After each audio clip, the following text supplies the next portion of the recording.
Can we turn off Smart Shuffle on Spotify?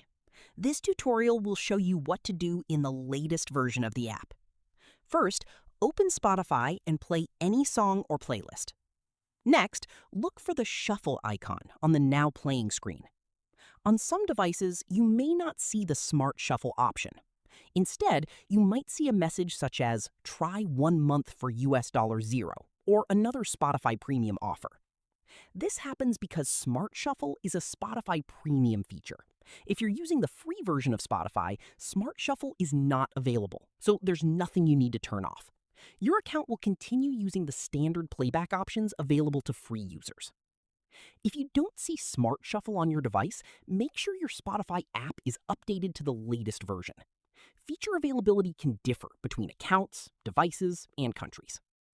That's all for this tutorial.